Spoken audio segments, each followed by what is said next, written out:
we have John Kelly. Opened last night at Niagara Galleries here in Melbourne.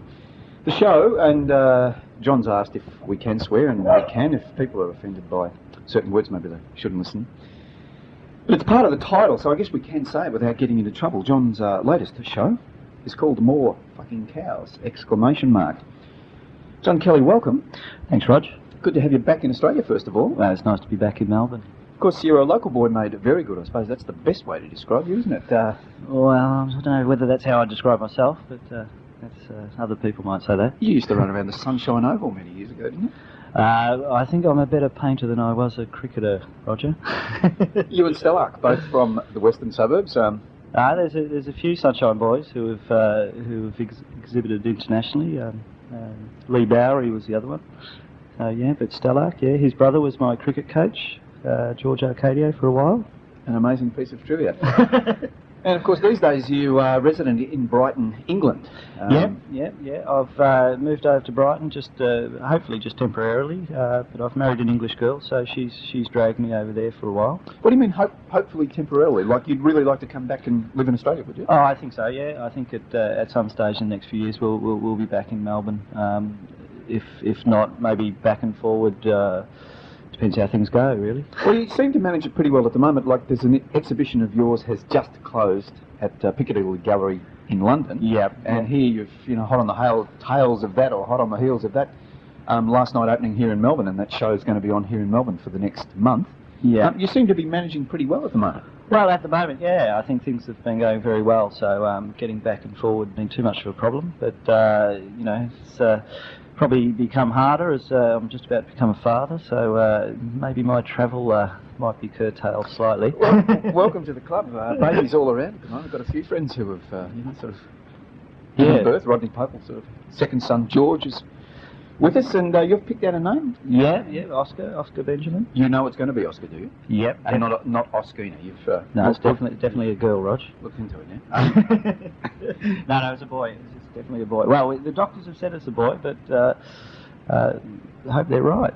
John, it's been an amazing journey for you, really, hasn't it? So I remember many years ago when we were doing Gotham City Gossip, or when I was doing Gotham City Gossip, and, sort of really hanging out in the art scene, mixing with all the young artists. So I'm talking like I'm doing Gotham City, dropping all the G's. But, I mean, you had a vision. You made the Martin Shandon. You got picked up by a commercial gallery, Niagara Galleries, and I remember how to go, Bill Nuttall at Niagara Galleries. I'm going to take my time with it. It certainly worked out, because here you are with a sellout show. Basically it is. I think there's one or two paintings that don't have the red dot on it, but it's a sellout show. Pretty good prices. Well, yeah, reasonably happy, yeah. A little bit beyond the 3,000 that you used to sell for.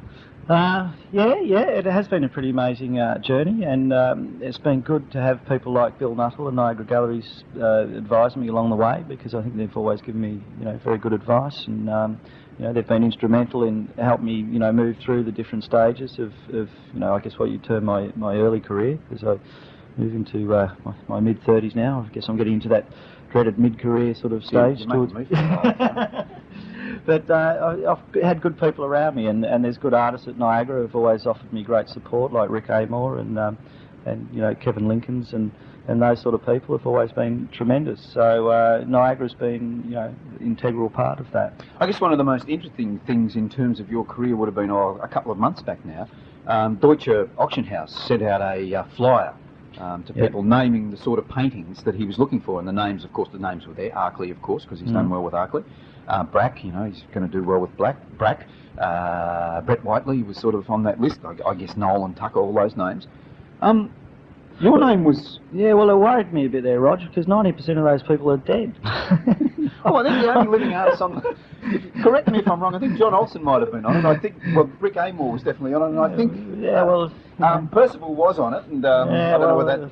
Yeah, it's a little bit worrying, but it's fantastic to be, in that sort of company, and I'm very honoured to be in that sort of company, but it's probably not a really good thing for me to actually concentrate too much on that. That's great if that's happening. It's kind of, all that sort of stuff is slightly divorced from actually what I do, which is an artist that I work in my studio, and I'm more concerned about what I'm about to do rather than what's gone before. So I'll just let the rest of the world take care of itself, and I'll concentrate on what I want to do. The market, so to speak. You just let the market take care of itself. You don't really worry when something's, let's say, a painting first came up at auction. You didn't worry that, in terms of its price and. Yeah, well, that's probably one of the good things about like Niagara. Like they're not on the phone telling me about it, and if I'm in, travelling in the UK or France or whatever, I hear about it, but usually later on, and it's not such an issue for me.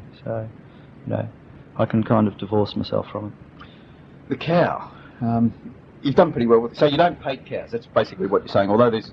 No. I have to correct you there, Roger. I said I think the last time we spoke on Gotham City, you suggested my work was about cows, and my response was I didn't think my work was about cows. I think I used the cow, but it's not really about cows, is it? After having a good look at this show to me is all about process. The process of painting, I suppose, or processes, because most of the pictures, we have pictures within pictures. Yeah. Really, don't we? I mean, we get the idea of paintings leaning up against the wall, a painting of a part of a cow or an abstracted cow leaning up against the wall. And that's an important part of the picture, but equally important in that picture is something like the skirting board. I mean, in a number of the pictures, they've got skirting boards. So it's my studio, really. But I think if you asked me, exactly what I thought my work was about, I'd use the word history, and that would incorporate both a personal history, a national history, and possibly things internationally as well. And I think painting comes within that term of being history. So I kind of like the idea of painting a painting about a painting I painted a few years ago, or something like that, or using far lap as another image where I can tap into something beyond painting. So it references outside itself, but I've enjoyed with this show playing with a lot of self-referential ideas about painting. It's something that I've played with, I think, with my work for the last 10 years, where nothing is really what it seems, and even the cows were not real cows. They were camouflage cows that were used during the Second World War, made by William Dobell, another artist. So nothing's ever quite what it seems, I think. Yeah, nothing is it? Well, no. So you are painting about painting? Yeah, well, the process of painting fascinates me. As you know, last year I was involved with a sculpture for most of the year, and I really loved coming back to do this show and spending time in the studio just painting, because it's a very personal and private sort of activity, and it doesn't involve other people, so that you can just make the painting, whereas, say, relative to sculpture, where you're relying on people to cast things in bronze or weld things up or do other things. The paintings are very much just a personal thing that you make in the studio, even without thinking of that one day you'll probably exhibit them. So that I just play around with the forms and ideas that I have. Yeah. Do you want to be an abstract painter? Well, I probably am already, Rog. I actually don't see the difference between abstraction and figurative. It's not something that I would say that I'm one or the other, To me, a painting is an abstract thing from the very beginning, It's a form, shape, colour. You've got to put it all together. Well, I suppose when you look at some of your pictures, you've made it that, because here we have some of the icons that you use, the head of the horse, which is far lap. Yeah. The great Australian icon. Yeah. The make-believe cow, let's call it a make-believe cow. Well, far lap's not really a horse, is he? He's a simulacra of a horse. He used to be a horse. Yep. And then landscape pictures within a room, and they're all being obscured by each other. Yeah, well, I was talking to someone yesterday, and I said, Mirandi's paintings, where he had, his half a dozen bottles that he sort of shifted around on a still life, and in some ways those objects are a bit like my, Mirandi's bottles, where I can just shift them around and play with them and put them in different contexts, and juxtapose them and then shift the meanings or shift the ideas around using that, and I guess that's how I'd probably describe them. Here you are, an Australian painter, painting in England. Yeah. And painting landscape. Yeah. Are you thinking about an Australian landscape, or are you literally painting what you see in England? Well, in the show, the more English-looking landscapes, probably the hills that are actually behind me in the UK, which are the South Downs in Sussex. The Australian landscape's more of an archetypal landscape. It's more like a theatrical backdrop. But that tends to come from my memories, as a child, the Geelong Road, driving down to Torquay, and, you've got the Yuyangs on your right, that sort of strip landscape, or in Clunes, just outside Ballarat, where as a child we used to go, and you'd have a mountain range behind you with, the scrubby trees and stuff. So that's kind of more of maybe a childhood memory, but the English landscapes are more actually referenced. There's a little bit of, maybe I'll put it as a question to you. Is there a little bit of Fred Williams in it? Oh, definitely. That scrubby. Yeah, well, that's kind of part of the joke, really, isn't it? Sort of the, like again, I say, referencing history, referencing painting as history as well. And Fred's in there for sure. So you think a lot about Fred when you sort of walking the cobbles of Brighton Beach in England, and. Oh yeah, well I just remember, as an art student, seeing my first Fred Williams show at the National Gallery Victoria, and just being blown away by those paintings, because I think his work just stands up just as great works. Both, but you talk about abstraction and landscape figuration. He was a guy who sort of kind of married abstract minimalist painting to landscape painting. Did it so successfully, incredibly important. Not only is it a painting, it's a sculpture. Yeah, I do make sculpture, yeah. And we're about to see it here in Melbourne. Rumour has it, Rog, you may say that. I couldn't possibly say that. Or possibly I could now. Can't I, put the question to you again.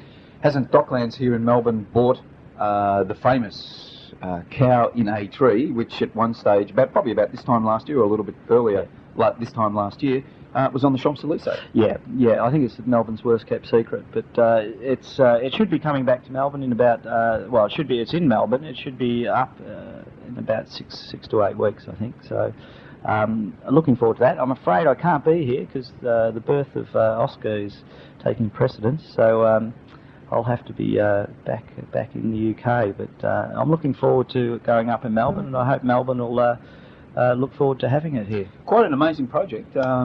You saw it through even when it looked like it wasn't going to come off, in terms of you were invited to participate in the sculpture exhibition that was taking place on the Champs-Élysées. That's right. The City of Paris gave me an invitation to represent Australia, or as the Australian representative, in a show of 50 international sculptors, and it was exhibited, both sides of the Champs-Élysées, up and down, from top to bottom. So it was a great show to be in, and with some famous, very famous sculptors and very well respected sculptors.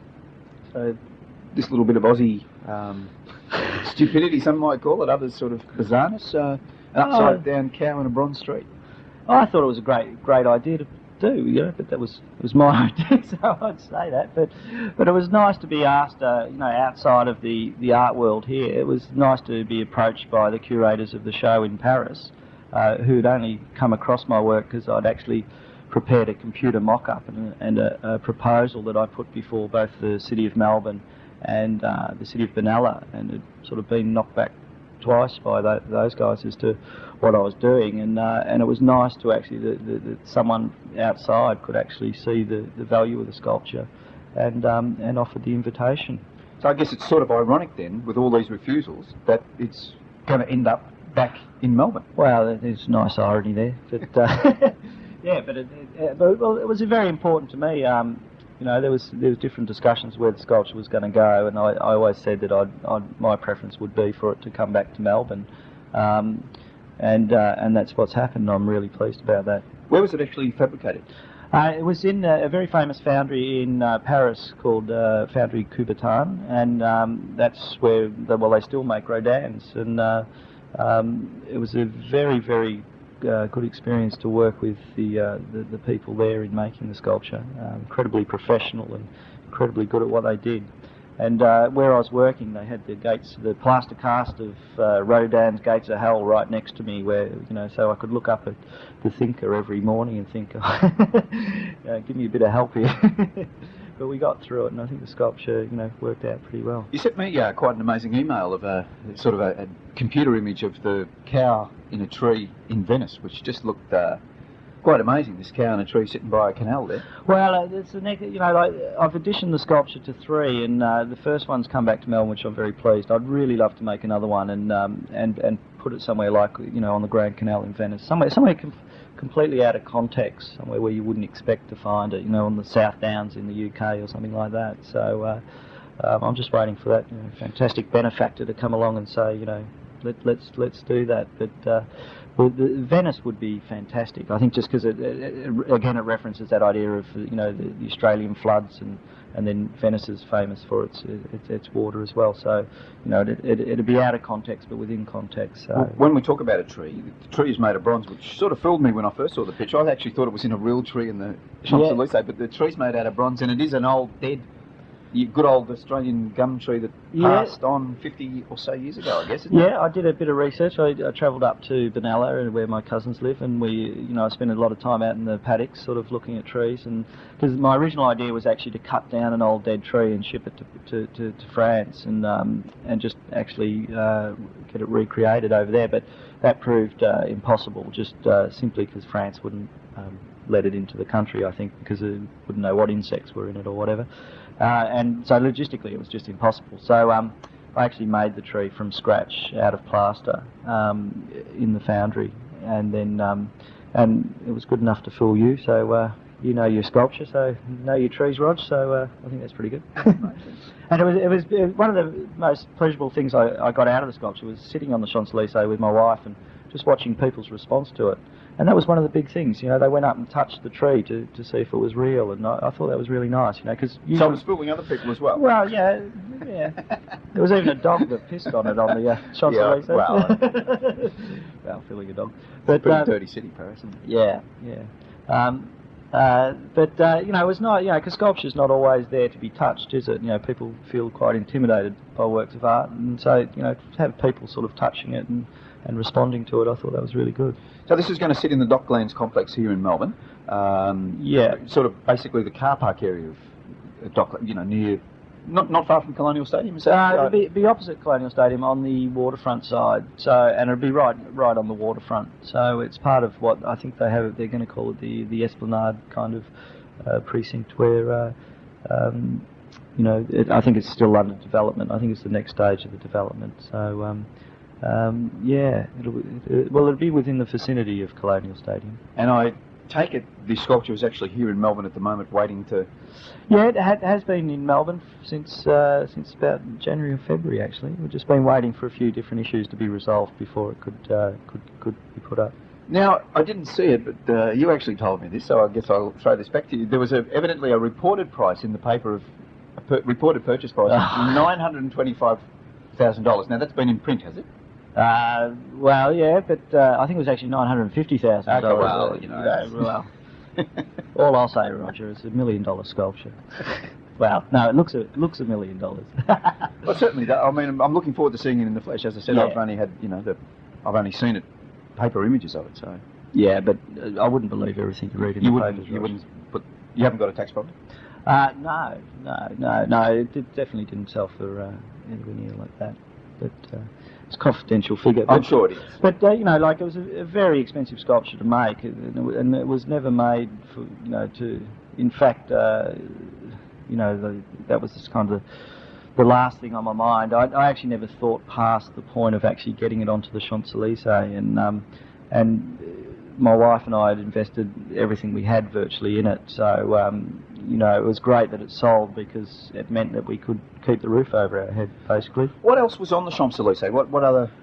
Which other sculptors were there and what sort of works? Oh, it was the range. Daniel Burren, the French guy, had flags all up and down the Champs-Élysées. Flanagan, the British sculptor. I've forgotten all their names now. It's Red Grooms. He had a big hot dog stand, and he was lovely. One of the great things about that was, I got to meet some of these sculptors like Barry Flanagan and Red Grooms, and they were incredibly supportive of my work, and it's incredibly exciting to meet people like that, and I still correspond with Red Grooms in New York. So I think the benefits of being in an exhibition like that was, partly just showing the work and what's happened to the work, but also feeling that you're now part of a wider community of artists that you can tap into. An amazing conceit to have even thought about that, to have even thought about doing it. You know, the conception of... Oh, well, you know, that's what artists do, isn't it? We dream dreams, and some of those dreams can be a 9x5. I always envisage that work as a big sculpture, and I'm just really pleased to have actually had the opportunity to make it. So where's the zebra come from? I mean, a number of the paintings now feature various parts of a zebra, either the rear, with someone's head stuck in the front, or... Again, since I've been in the UK, I've been trying to look for something to again reference that idea of history, and the kind of image I came up with was this zebra, and it was because I was fascinated with the appearance of the zebra in English art. And if you trace back through the artists like Lucian Freud or Carol Waite or those painters, or even Christopher Wood, you find that the zebra keeps reappearing in English painting. And you can trace it back to the very first zebra ever to appear in England, which was in 1763, and that's where Stubbs painted the first zebra, and that was a gift to Queen Charlotte, and she kept it at Buckingham Palace. And I quite like that idea of the way the English, that colonial idea of going out and finding the exotic and bringing it back, and that the zebra then juxtaposed against the English landscape creates this sort of kind of beautiful but awkward juxtaposition where like I'm really interested in ideas like camouflage, and the zebra's camouflage is completely at odds to the English landscape. And it's not a long way from, say, the Dobell's cow being used as camouflage on the Australian landscape, because the cow is not a natural animal to Australia. So it kind of, to me anyway, it logically flows through the ideas that have pervaded my work for the past couple of years. So, and it was just another element that I felt that I could play with. It's an interesting introduction, though, isn't it? In terms of the cow, the horse. And well, it's getting to be a bit of a menagerie, isn't it? But I quite quadrupeds. Well, I quite like using animals because you can do things to animals that you couldn't do to other things. So I can cut them in half. I can take the heads off, or stuff them, because they're not kind of real animals. They're like taxidermied animals or fake animals. So you can use them in such a way that if you're painting a human figure or something like that, you couldn't get away with it. So yeah, I think the animal. There's great history in painting also of using an animal as a device, or to talk about other things. What do you think about when you're painting a picture like English painting, which has the rear end of the zebra on sort of little stilts, and a funny man with his head sort of stuck into the zebra's body, and at the back, of course we are in the room and there's the skirting board, but at the back of this setup is an inverted, I guess, English landscape leaning against the wall. So what are you thinking about when you're painting it? Well, I guess I don't know whether thinking about it when I'm painting it is quite right.